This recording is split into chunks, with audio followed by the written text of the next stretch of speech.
Hello, I am Jen Wilson from IamJenWilson.com. Here to take you through your yoga session for today.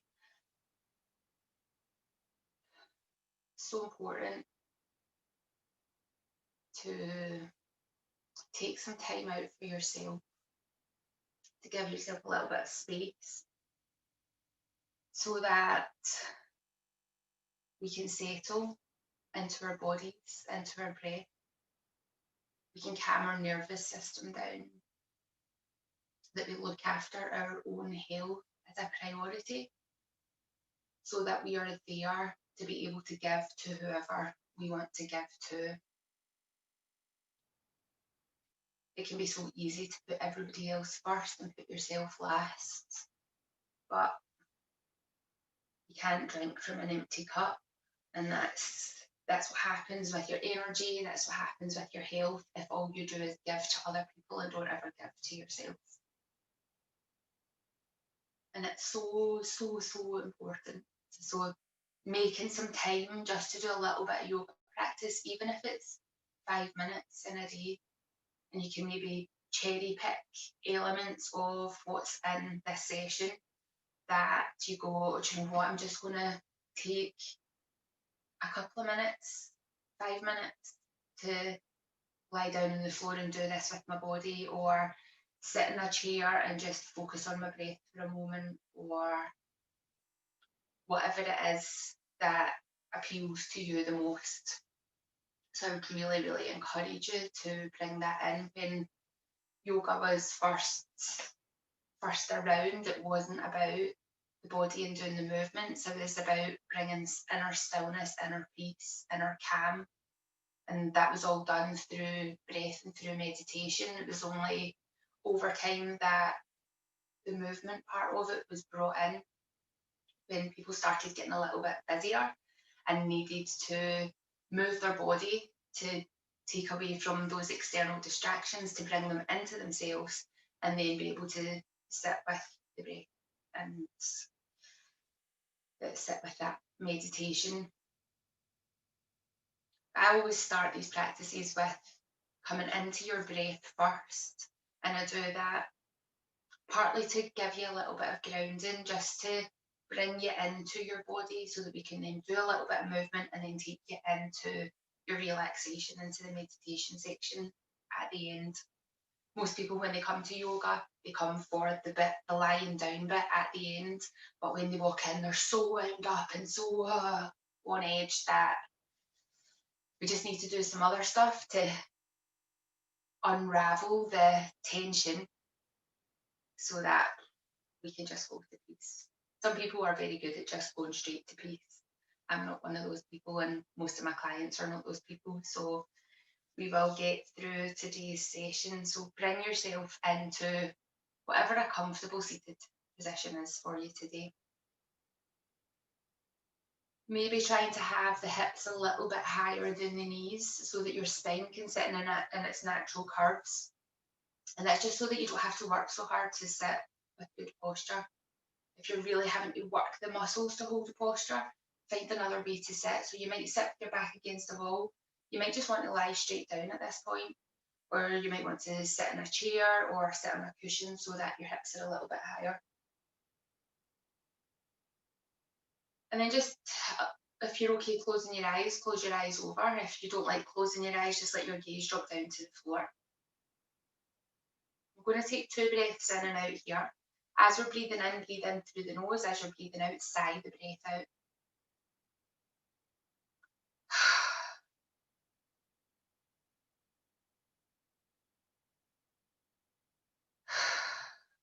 And then bring your breathing back to nasal breathing, if that's possible for you today.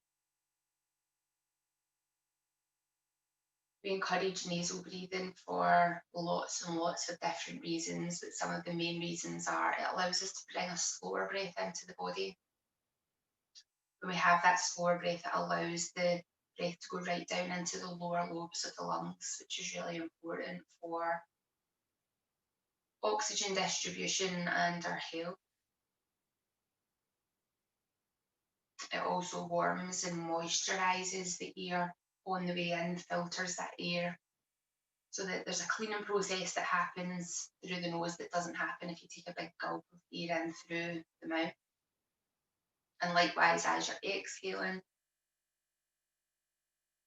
it slows the exhale down so that your body's still being able to utilize as much of the breath as possible.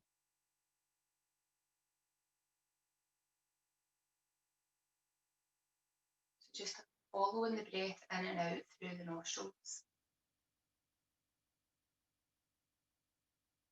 Maybe paying attention as the breath's coming in and out the nostrils to notice if the temperature is different on one nostril compared to the other.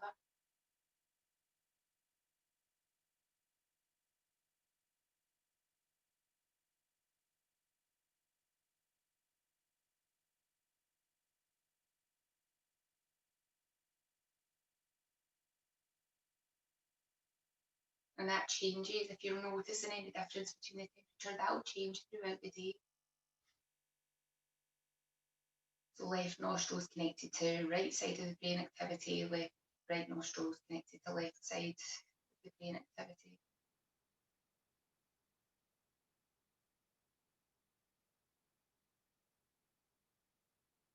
So just note with interest, with no judgment, with no right or wrong, just with interest. And then another time we'll explore a little bit more about what that means, about the left brain, right brain breathing.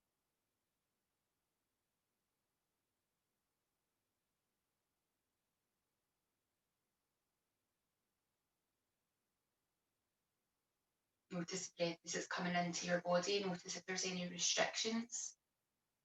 Notice if there's any tension being held anywhere in your body as you're taking those breaths.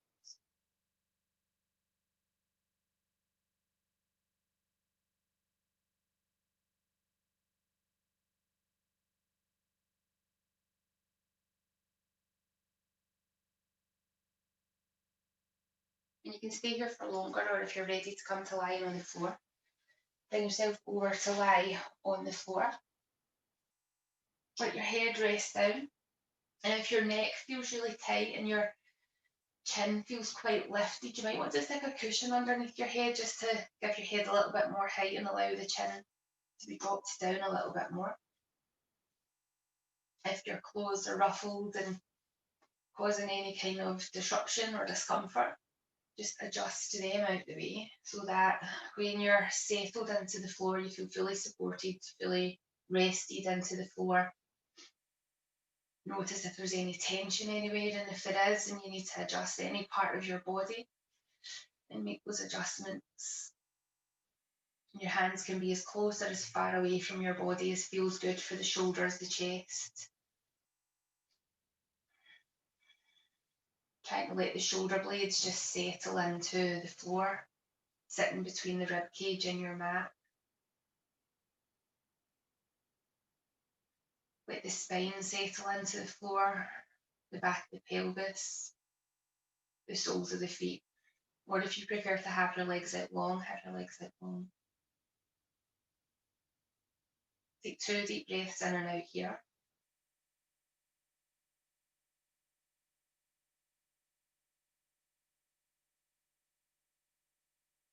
Then extend the legs away if they're not already lengthened out. We're going to point one toe away as though you're trying to get this leg a little bit longer, to reach, as though you're trying to reach something off the end of your mat to this side of the hip. Might drop down a little bit more, and then let that relax, and then do the same thing over on the other side. Just reaching that toe away, trying to get a little bit more length. Maybe conscious that you're not arching the back up a lot here. If you are, you might want to slightly bend the knees so that you're getting the opening more in the front of the hip. We don't want to be pulling into the lower back at all here. And then switch to the other sides. And just notice if you feel tight or tense in around the hip or the groin area. So we'll go that again, reach the toe away, and then let it come back, and then reach the toe away, and then let it come back. So have the feet wide enough that you can let the toes flop out to the side, and then you can turn the toes in towards each other without you banging your knees or your toes in against each other. And then roll the legs out and roll the legs in. So as you're doing this, I want you to notice how much the muscles are doing the work here. And then I want you to think about trying to get the bones to do the movement so that the muscles can stay fairly relaxed. And you might want to switch to doing one leg at a time just till you get that motion. So imagine that somebody's at the side of you and they're using their hand to roll the thigh in and then gently roll the thigh back out, and then the same on the other sides. And notice, and it might help to pop your hands onto your pelvis here to notice if your pelvis is moving.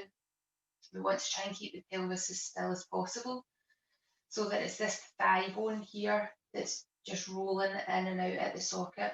We're trying to create some movement in around the hip without moving the pelvis.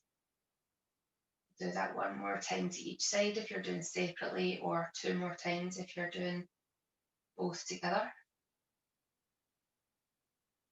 And then we're going to bend the knee. Let the feet settle into the floor. So with the hands just rested on the hip bones, I want you to think about sending the lower back down into the floor. So pubic bone's going to lift higher than the hip bones at the front. And then we're going to start to send the pubic bone down to the floor to create a bit of an arch in the back, sending the hip bones away. And just rolling back and forward a few times. Trying to get the pelvis to move almost independently. Tummy muscles might engage here a little bit to help that movement. Pelvic floor muscles might be working a little bit here to help that movement.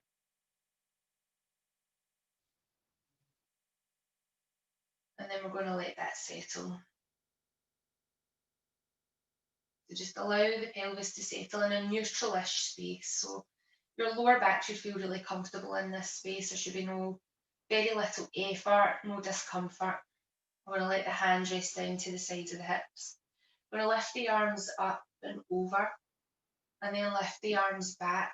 So as you're doing this, we're noticing if the ribs are popping up with the arms coming over. So your body's always looking for a path of least resistance through the movement. So if your ribs are coming up with your arms, that probably means that you're quite tight in around the chest, the shoulder, or the upper back. So what I want you to do is either place the opposite hand on the ribs or use the tummy muscles to hold the ribs in place, and just work with one arm, not letting the ribs pop up, and just see what range of movement you have. So you might not be able to take the hands all the way back to the floor, and that's absolutely fine. Just notice that that's what's happening for you, and then let that arm come back, and then maybe place that hand on the ribs, switch to the other side, and just notice how far back your arm can go and bring it back. So we'll do that another couple of times to each side, holding the ribs in place. So it's not wrong or bad for the ribs to come in, but it's just useful to notice where your body, and I don't like using this word cheat, but where it's cheating to give you that sensation that you have a full range of movement. And maybe holding the ribs down after you've done a couple to each side, maybe the movement starts to get a little bit easier in around the shoulder. And that's just the muscles that were previously tight are now loosened off because they've been encouraged to. And it might be you still have more work to do. We'll do that one more time to each side. It might be that you've still got a little bit more work to do to try and get it loosened off, and that's okay. But just being aware that that is something that's going on in your body is super useful.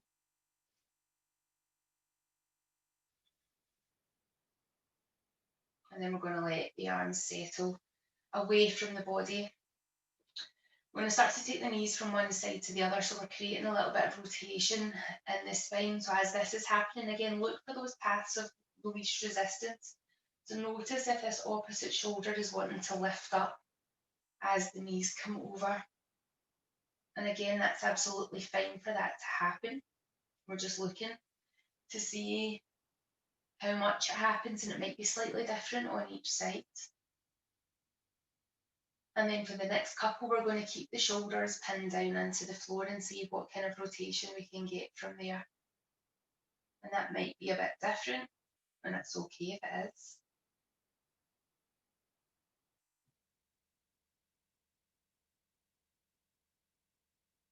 Try and use your exhale to soften into the position and that might help release some tension.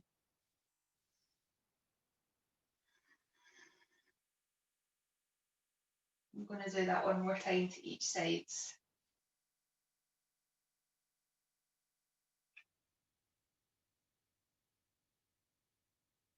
And then we'll do a couple to each side, not holding the shoulders down, just to see what the range looks like now. So the shoulder might still lift slightly, but it might not lift quite as much as it did previously before we did a little bit more stability work. And last one, bringing it back to the centre. And then either hugging the knees into the chest or lying out long, whichever feels most useful to you just now. Take a big deep breath in. Slow exhale out. And if you yawn, that's okay. That's just your body releasing excess tension. And then if your knees are into the chest, lie the legs out long. Let the arms rest down to the sides of the body. And we're going to bring one leg up. So trying to have the ankle over the knee over the hip. And just holding this here for a couple of breaths. Now, if you're really tight in the hamstring, your knee might be slightly bent, and that's okay. Try and not let the opposite side of the pelvis move. So it might be useful here to let your hands come on. We're going to lower that leg back down to the floor. And then lift the other leg up. Try to keep the pelvis nice and steady. And holding it here for a few rounds of breath. And you might notice that the hamstring feels tighter on one side than the other. If it is, just soften the knee. Always accommodate for the signals that your body's giving you. Never try and ignore them and force the body to be symmetrical. We're going to let that leg come down. We're going to do this one more time to each side. Trying to keep that pelvis nice and steady as we bring the leg up.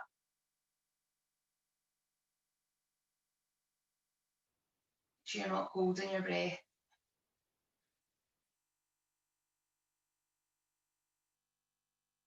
And then lower it down. Pelvis nice and steady. Another side.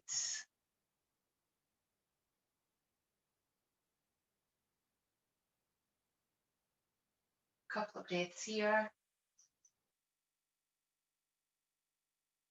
And then lower that leg down. Reach the arms out overhead. Take a big deep breath in.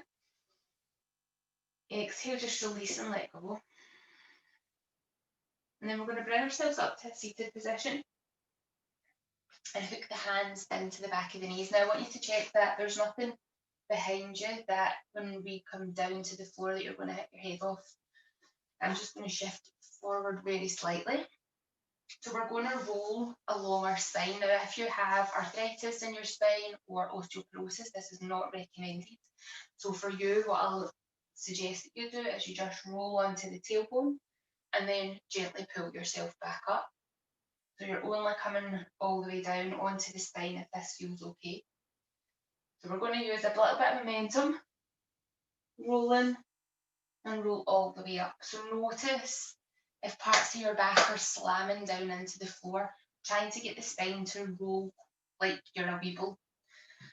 A lot of people, particularly on the lower part of their spine, are really tight. They've maybe got a very deep inner curve.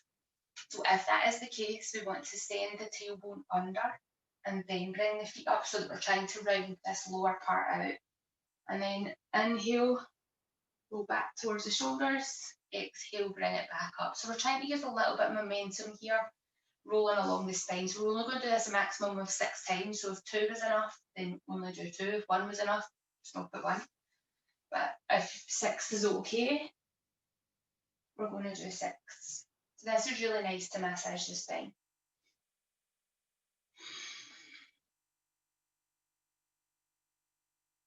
And if you pass winds, don't worry, that happens to some of us.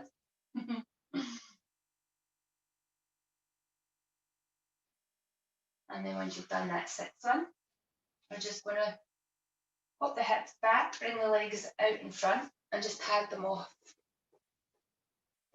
We're going to bring one sole of the foot in towards the inner thigh. You just turn front on here.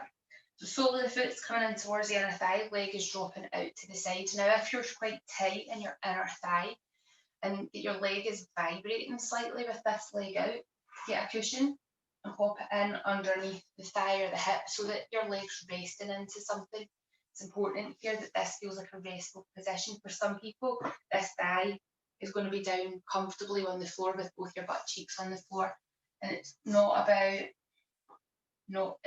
being really tight. It's about the shape of your pelvis and how this thigh bone fits into it. So please don't worry if your leg is like mine, nowhere near the floor. We're going to turn to this straightened leg. Hands rested onto the thigh. Take an inhale. As you exhale, slide towards the foot and then inhale back up. So as we're coming down, I want you to lead with the breastbone. Exhale, lean forwards. Inhale, bring it back up. This next time we're going to exhale forward and then hold here. Take another big deep breath in and exhale. See if you can soften into that a little bit more. Now, it's not about trying to round the spine and bring the nose to the knee. It's about trying to keep the spine quite long. So still leading with that breastbone, but settle in here. If you're feeling any pulling on the lower back, just back out of it slightly. Take another inhale. Exhale. And then inhale all the way back up. Bring that out. Shake that leg off. Bring the other leg in. Let the sole of the foot rest into the thigh. Now this side might feel totally different. Cushion might be in a different place, or you might not need a cushion on this side, or if you didn't use a cushion on the other side, you might need one on this side. So honour the differences in your body. Turn towards this thigh. So leading with that breastbone, exhale, slide forward. And then inhale back up. So the movement range might be totally different on this side. Exhale it forwards, inhale it up. Next time we're coming forwards and then just resting there for an inhale. Exhale, see if that allows any more space. And then another inhale.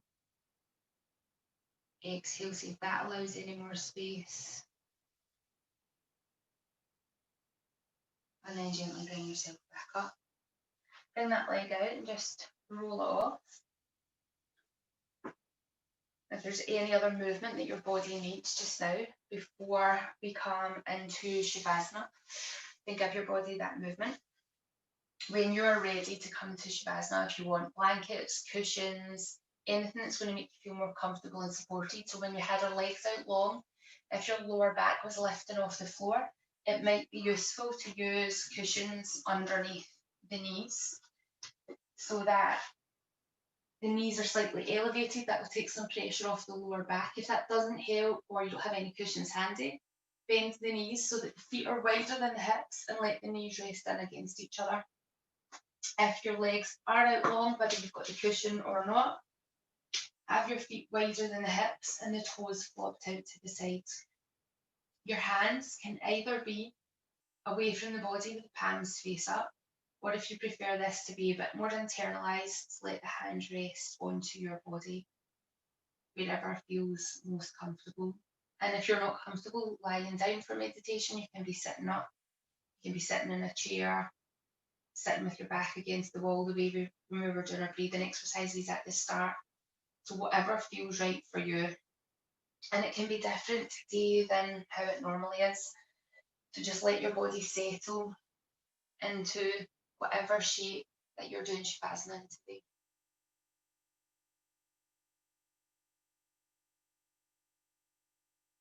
And take 2 big deep breaths. So in through the nose, out through the mouth, so that we're doing that sigh just the same as we did at the start of practice.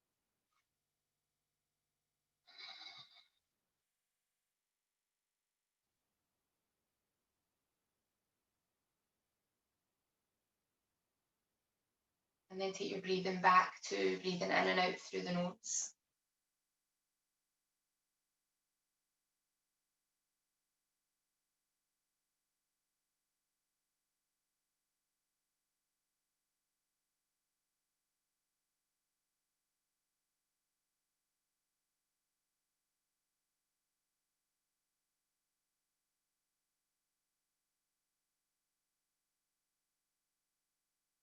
Just noticing how your body feels.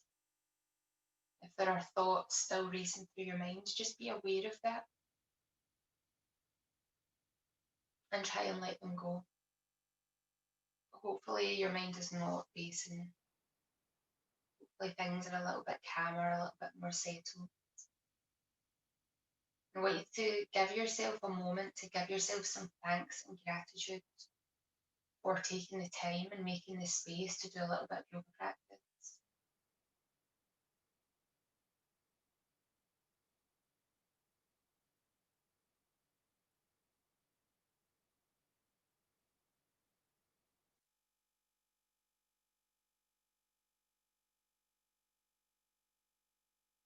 I also invite you at this time to set a positive intention or goal that you wish to achieve and state this intention in a short positive statement and repeat it to yourself 3 times.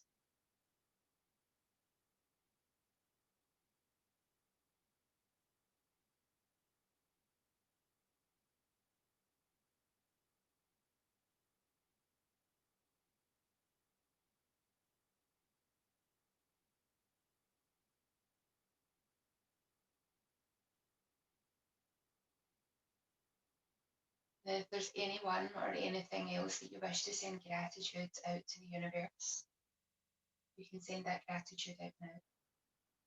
And when you're finished with your gratitude, I'm going to leave you here and invite you to stay here for as long as you need or as long as you can with a focus on your breath. And only when you're ready to go into your day, do you slowly awaken the body and bring your attention back into yourself and what's to lie ahead. And take with you this sense of peace and calm and tranquility that you can cultivate at any time. Just remembering to stop and bring attention inside to your breath, your body.